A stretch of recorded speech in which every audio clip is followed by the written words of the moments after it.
Biología, y en especial al doctor César López por su amable y fina atención a la invitación a este espacio. Y obviamente a ustedes por su asistencia. El tema que ahora vamos a abordar es interpretación básica de un estudio neuroradiológico de encéfalo enfocado a lo que es resonancia magnética. Prácticamente lo que yo les vengo a hablar, lo que les vengo a comentar es su práctica diaria que ustedes realizan, la descripción, la morfología, la situación anatómica principalmente de la lesión, estructuras prácticamente encefálicas normales incluso, pero pues algo nuevo, pues prácticamente yo creo que ustedes lo hacen de manera mucho mejor. Como objetivos de la plática, no está de más un recuerdo, un repaso anatómico, topográfico y obviamente neuroradiológico. ¿Por qué? Para dejar en claro dos puntos principales. La descripción precisa de un estudio de neuroimagen proporcione información suficiente y que sea útil para la formación de un diagnóstico final. Ese es el objetivo principal de lo que debe de tratar la interpretación útil. Y obviamente, como de manera secundaria, pero no menos importante, que sea de utilidad práctica en la decisión de un tratamiento médico o abordaje quirúrgico, el cual va encaminado para lo mejor y el bien del paciente. Tomando en cuenta esto, la descripción debe de ser tan amplia como sea necesaria y tan precisa como sea posible. Si tienen en cuenta estos dos puntos, no importa cómo inicien la descripción, de arriba a abajo, de abajo a arriba, de lateral a medial, o las estructuras que ustedes decidan interpretar de manera en primera instancia, ya sea por la lesión o lo que encuentren normal, esto les va a generar un resultado muy eficiente si la descripción es amplia y precisa, centrándonos en estos dos puntos. Debe de contener toda la información necesaria y precisa que se requiera para poder sustentar el diagnóstico. Yo creo que la parte principal es necesaria y precisa, no más, no menos. Para que al final, basado en la evidencia de imagen que ustedes están reportando, que nosotros estamos reportando como médicos neuroradiólogos, y obviamente con el respaldo clínico, ya que la mayor parte de algunas patologías suelen ser inespecíficas, demos un diagnóstico final que ayude a la parte clínica y al tratamiento obviamente del paciente. Después de una anatomía normal, lo que probablemente sigue y que hay que aprender es la semiología básica. Este es un precepto, un objetivo de la radiología incluso general, en donde nosotros encontramos el sitio de la lesión, describimos el comportamiento de la misma, lo que genera de manera secundaria el edema, en este caso, hasta dónde se está afectando y qué es lo que está respetando. Obviamente, el realce con el medio de contraste y su posterior modificación o efectos acompañantes, como les comentaba. Aprender la física de una modalidad, en este caso la resonancia magnética, muchas veces, seamos sinceros, la damos por obviedad y por lo complejo que a veces suele ser, modelos matemáticos, en donde no está de más conocer las principales secuencias, las secuencias principales a las cuales nos vamos a enfrentar para hacer un diagnóstico y así poder sustentar nuestra descripción radiológica o neuroradiológica. Otro precepto que hay que tomar en cuenta es la disposición de los diferentes sitios, la nomenclatura que nosotros tenemos.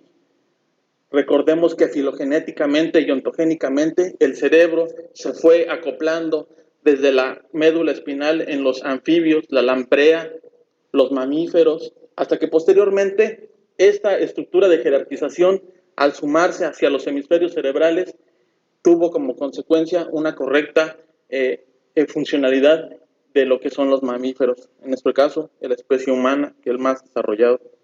A nivel de la descripción, sea caudal hacia la región de la cola, ventral hacia la superficie y rostral hacia donde tenemos su cara, dorsal obviamente hacia la porción más superior. En otro animalito, reflejando filogenéticamente y ontogénicamente el desarrollo del mismo, lateral o medial.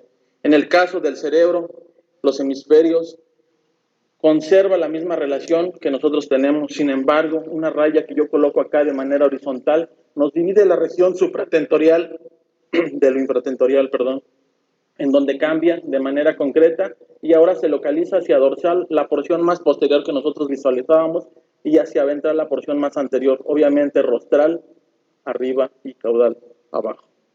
El cerebro hemisférico, como les comentaba, un recuerdo anatómico rápido. Tenemos que, como ustedes saben, tiene superficies, tiene caras. Principalmente se le estudia una cara lateral o dorsolateral, que es convexa. Una cara ventral, que es irregular, que es compleja y que para estudiarla nosotros tenemos que realizar una serie de un corte a nivel del lóbulo temporal para ver principalmente las estructuras profundas, ya sea desde el quiasma óptico, la región del uncus, la sustancia perforada anterior con las estrías olfatorias, la lateral, la medial y a veces una intermedia que es inconstante, que van hacia el sistema límbico. La cara interna, que es plana, y por lo regular a veces en los estudios de imagen, como son los cortes o los planos sagitales, como se enumeran, a veces se obvian diferentes estructuras y descripción anatómica precisa que pudiera estar. Dentro del mismo hay que recordar que el 90% de las fisuras que están presentes son las primarias. Las secundarias se van a ir desarrollando en vida intrauterina, pero ya en las primeras semanas encontramos las fisuras presentes que a continuación les enumero. Una fisura, la fisura de Luigi Rolando o la fisura lateral, central, perdón, y la fisura lateral ahora sí de Silvio. La intercepción de ambas coloca por delante lo que es el lóbulo frontal.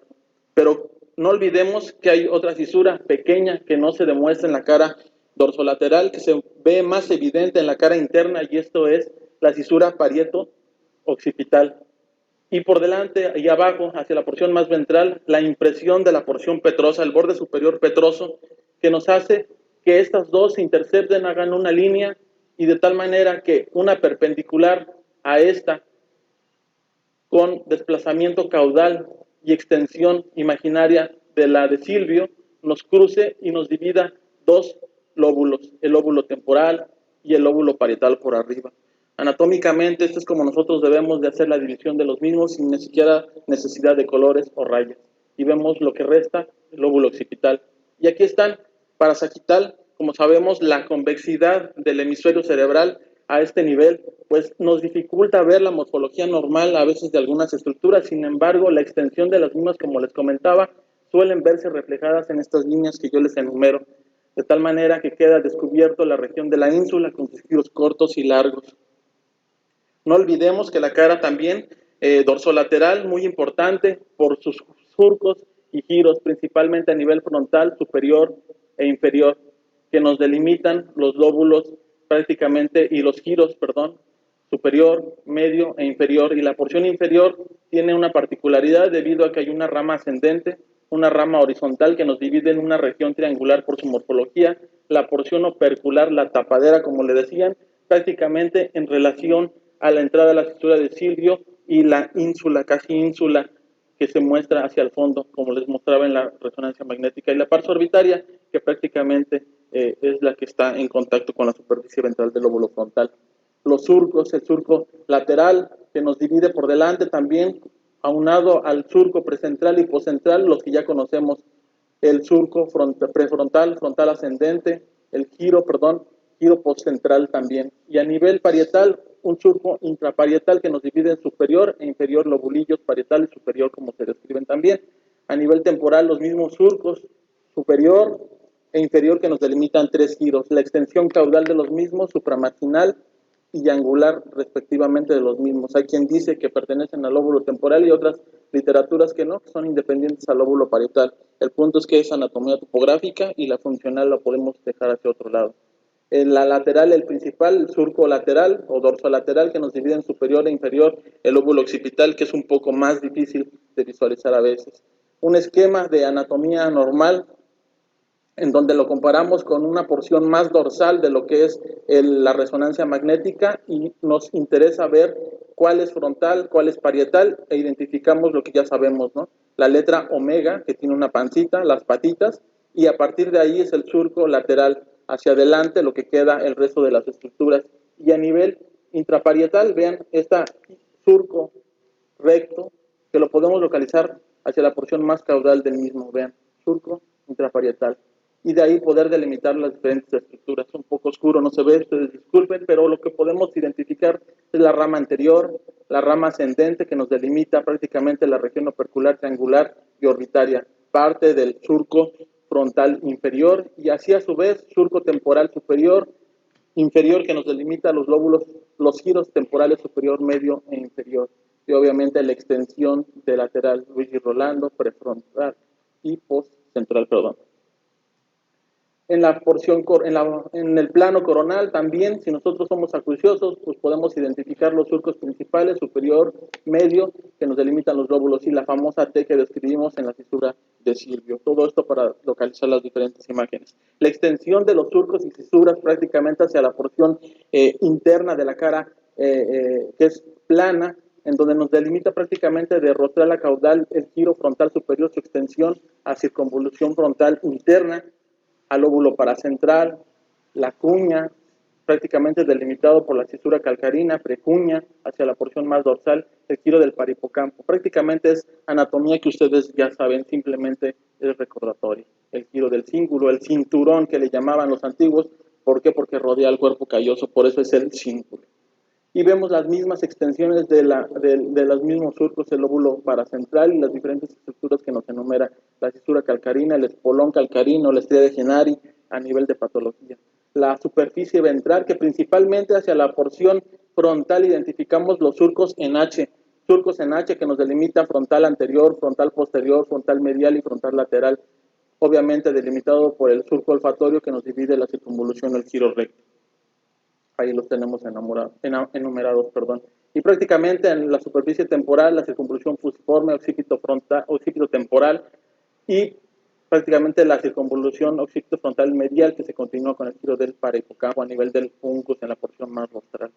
Son imágenes. Recordemos que en resonancia magnética muy diferente los podemos observar. Rara vez los identificamos debido a que el corte o la planeación es paralela a esta imagen. Un corte anatómico, el corte de Charcot le llaman, mejor los patólogos me podrán corregir, el corte de Charcot es a nivel de los cuerpos mamilares.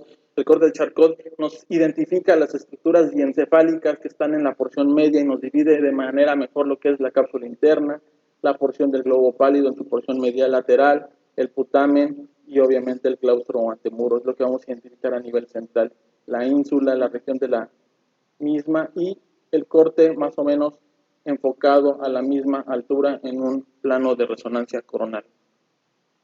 La región diencefálica, muy importante, el esquema, vean cómo si hacemos un acercamiento se pueden observar de dorsal a ventral y luego rostral, la comisura posterior, la eminencia media, prácticamente del cuerpo mamilar, la eminencia media, perdón, el cuerpo mamilar, la neurohipófisis, el infundíbulo, el quiasma óptico, la lámina terminal, que es la porción anterior del cierre del neuroporo, en donde forma la pared anterior del tercer ventrículo y la comisura anterior. De manera general vemos el tallo, el mismo, como existen líneas para delimitar prácticamente la porción a nivel de la sustancia negra de Sommerich, en donde tenemos el pedúnculo cerebral y una línea que pase por el borde posterior del acueducto cerebral o acueducto de Silvio, en donde nos va prácticamente a dividir tres regiones de dorsal a ventral, el tegmento y los pedúnculos cerebrales. En resonancia magnética nosotros lo podemos identificar prácticamente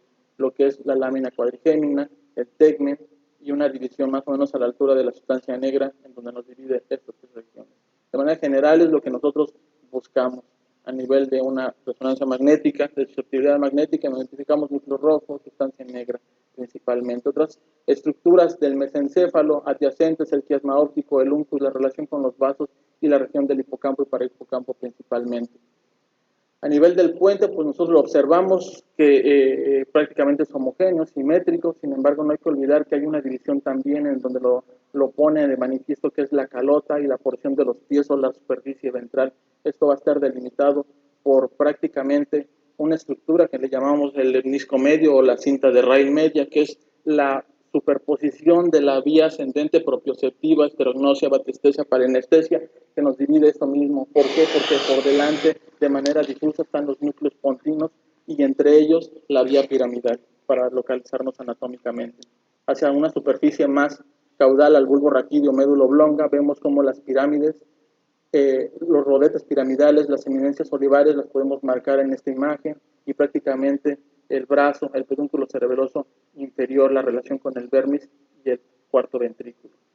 Se me olvidaba acá también que la impresión del folículo del facial. Vean esta muestra que en el esquema pues se aprecia muy claramente, ¿no? Entonces tenemos que tomar en cuenta esas estructuras anatómicas. Bueno, obviamente, como les decía, lo que es a nivel de imagen, por lo menos conocer en base a tiempos de relajación en secuencias de pulso, tenemos el famoso T1, T2, las diferentes combinaciones de ellos por medio de secuencias de pulso, tenemos modificando tiempos y tiempos de eco, tiempos de repetición, o podemos obtener los mismos T1, T2, densidad de protones con las diferentes modalidades, eco spin, fase spin eco, eco de gradiente, en donde tenemos secuencias, aquellas que son tridimensionales, isotrópicas, el CIS o el Fiesta, la inversión recuperación, como ejemplos principales el STIR o el FLAIR. Y como les comentaba, T1, anatómica, en donde vemos la sustancia gris-gris, la blanca-blanca y el líquido cefalorraquídeo negro, prácticamente para identificar las diferentes estructuras, como le colocaba en los ejemplos de anatomía, y visualizar las alteraciones morfológicas principales. El T2, en donde el líquido es ahora blanco y todo lo que es sustancia se vuelve blanca, la sustancia gris se vuelve blanca, la sustancia blanca se vuelve negra, es una inversión de un T2, no inversión de manera coloquial, no en cuanto a la obtención. El que sí, en la inversión del líquido cefalorraquídeo, un T2, pero anulando el líquido cefalorraquídeo para que esto lo veamos oscuro y delimitamos principalmente las lesiones a las estructuras. El FLAIR, una inversión recuperación, anula la señal del líquido útil para evaluar las lesiones periféricas, periventriculares o de corteza. Principalmente vamos a ver infartos, esclerosis, hemorragias, aracnoidea incluso, o zonas de afección a pequeño vaso. Vean la diferencia entre un T2 y un FLAIR, cómo se delimitan de manera mejor. Las lesiones periventriculares que nosotros observamos en un T2 las comprobamos en un FLAIR, que son realmente periventriculares y la extensión que puede abarcar más allá de ellas. Y principalmente la diferenciación entre fosa posterior, en donde un T2 es mejor que el FLAIR. A nivel supratentorial vemos que se delimitan mejor las lesiones supratentoriales en un FLAIR y en un T2 prácticamente a nivel de fosa posterior para corroborar las mismas lesiones que podamos encontrar. El estilo, supresión grasa, FATSAR, prácticamente para delimitar el edema, caracterizar el tejido y no afectan las homogeneidades del campo electromagnético. El estilo es más homogéneo, sin embargo, la supresión grasa, debido a que son pulsos, primero el pulso inicial de radiofrecuencia, compartido con un gradiente, cambia la magnetización y de tal forma que si la grasa es más intensa en algunos lugares no se va a saturar de manera homogénea y por lo tanto puede ser incompleta. Artefactos por susceptibilidad del campo pueden estar presentes y los podemos confundir con alguna lesión. Bueno, la diferencia en este caso es órbita, patología orbitaria, vemos un T2 normal, se ve homogéneo prácticamente, cuando nosotros, no es el mismo paciente, simplemente para ilustrar los cambios en la intensidad. Vean con el medio de contraste, saturación grasa, cómo se identifica falta de ausencia más bien la señal diferente, intercalada de los nervios ópticos a este nivel, y vean cómo los músculos, los planos musculares, por medio de la saturación, no son suprimidos de manera homogénea. Vean el STIR, cómo se suprime de manera homogénea, prácticamente se va toda la intensidad de lo que es los tejidos blandos, principalmente en la grasa, y podemos definir bien la patología a nivel nervioso. Otras secuencias, el eco de gradiente, se aplican pulsos de radiofrecuencia en un plano que cambia de manera transversal a los 90 grados, usa gradientes, de que nos va a generar una ausencia de señal o una pérdida de señal relacionado con la susceptibilidad magnética dado por el artefacto de susceptibilidad entre las diferentes susceptibilidades, de tal manera que vean en un T2, fosa posterior, identificamos una imagen redondeada hipointensa, que si nosotros aplicamos en este caso eco de gradiente SWAN, vemos que se hace más prominente o más irregular, más gruesa. El sangrado que nosotros podemos identificar aquí en un nivel en la región occipital periatrial más caudal del mismo, y la difusión, ¿no? El movimiento de las partículas normalmente libres de agua. ¿Para qué nos va a servir? Identificación temprana de un EBC, diferenciación de un EBC agudo versus un crónico por la restricción de las moléculas, diferenciación de un quiste epidermoide de un aracnoide, abscesos versus tumores necróticos que no va a tener restricción, lesiones corticales de tipo Creutzfeldt-Jakob, encefalitis herpética, lesión axonal difusa o disminución activa, que prácticamente es muy diferente. Vemos aquí ejemplos, un EBC, vean la porción insular, en donde la difusión es prácticamente negativa y no hay corroborado en una coeficiente de difusión aparente, movimiento de moléculas, vemos cómo no existe. Entonces esto ya es crónico, ya es viejo. Sin embargo, lo que es agudo o hiperagudo lo vemos con restricción, que se corrobora en el ADC. A pesar de que tiene restricción, ya tiene una pseudonormalización que nos habla de que es un poco más viejo el evento isquémico. La secuencia fiesta es una imagen ponderada de adquisición repetida en T2, le llaman una secuencia de T2 pesada debido a que se sacrifica todo el parénquima cerebral, cerebeloso en este caso, y nos delimita mejor las estructuras del espacio aracnoideo contenidas, como son los vasos o son los nervios en su porción cisternal, el origen aparente y el trayecto. Vemos aquí un contacto vascular de la arteria cerebelosa superior con la porción cisternal del nervio trigémino del lado derecho. Vemos una lesión que envuelve y desplaza en sentido lateral la porción cisternal del mismo nervio, pero del contralateral. La contrastada, causado por la combinación de dos efectos, principalmente el vascular, por neovascularización o rompimiento de la barrera hematoencefálica, el intersticial extravascular, que ahí entra a nivel extraxial, neovascularización, vasodilatación y hiperemia, disminución en el tránsito del mismo, o los cortocircuitos que suele haber extraxial, parenquimio dura madre, con el hueso y las conexiones durales, el leptomeningio a nivel de la superficie aracnoidea de la misma, junto con la pía madre, y en el cerebro, espacios aracnoideos principalmente, los diferentes tipos. Como sabemos, hay diferentes tipos de realce que nosotros debemos de conocer, el realce paquimeningio, que prácticamente está en la superficie del hueso, el realce leptomeningio, que se introduce en los diferentes surcos y circunvoluciones del mismo. Vean ejemplos del mismo, como el realce se hace prominente, y el realce a nivel de los espacios aracnoideos, como lo vemos. Los realces de tipo nodular a anular. Realces nodulares como procesos infecciosos, lesiones desmineralizantes tumefactas, y anulares principalmente abscesos o patología infecciosa. Extraxial o intraxial, la gran incógnita. Dentro de los reportes debemos de empezar una lesión intraxial, extraxial, se localiza en tal lugar, lo que genera principalmente la lesión descrita, lobulada, los vasos adyacentes, la muesca del líquido cefalorraquídeo. ¿Para qué? Para describir si es a nivel intraxial o extraxial la patología, el aumento del espacio aracnoideo adyacente que les comentaba, vasos en la periferia de la lesión, la corteza que llega a estar interpuesta, algunas lesiones con realce como por ejemplo con cola dural, hiperostosis y erosión ósea que pueden hacer adyacente al hueso por su localización, o ausencia del signo de la garra que prácticamente va a incluir una lesión intraxial que prácticamente no se pierde la porción del parénquima cuando se trata de intrínseca, excepción cuando se trata de extrínseca.